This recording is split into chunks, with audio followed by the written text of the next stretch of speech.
Veteran soul queen Patti LaBelle has never been a shy performer. I'm on stage every, 3 days out of a week. I'm touring someplace.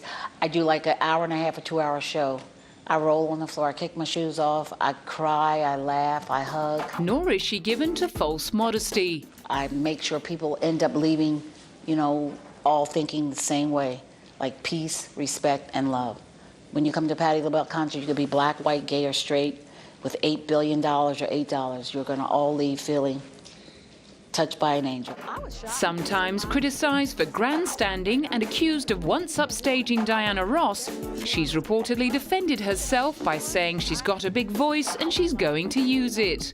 Early on, she used it in the all-girl group Patti and the Bluebells, which later became simply LaBelle.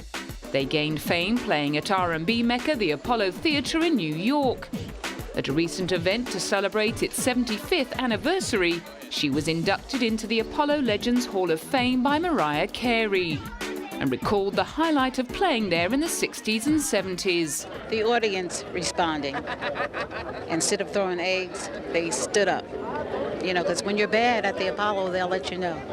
The group's biggest hit came with the 1974 smash Lady Marmalade. After leaving the group in the late 70s, Patti got her first taste of solo chart success with her 1984 single, If Only You Knew. She had several more hits before releasing her gold-selling Burnin' album, which won her a Grammy Award for Best R&B Female Vocal Performance. She won another with her 1998 release, Live and One Night Only.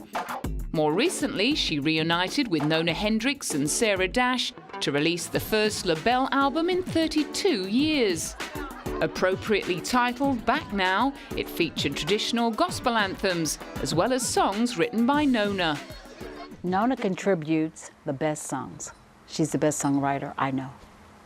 So she gives me great material to sing. The mutual compliments were flying. Her voice stands alone. And it's, I'd like to see Pat get more credit for the talent she has, but she gives us exactly what we need to make this LaBelle sound what it is. Although they hadn't worked together in 3 decades, it was just like old times. We're really tight. We fight. Yeah. We scream at each other. We tell each other, no, don't wear that. Don't wear that. They talk to me that same way. We all talk to each other because I don't want them wearing something that I don't like for them. And getting the LaBelle show back out on the road turned out to be an emotional experience all round. The biggest surprise to me, and the best part, is when we did a show in New York at a bank before we did the Apollo. The same thing happened at the Apollo. That was our first show. The people stood for 20 minutes crying and clapping and just smiling and wouldn't stop. When they saw the 3 of us together, that's all they wanted for 33 years. Their dream finally came true.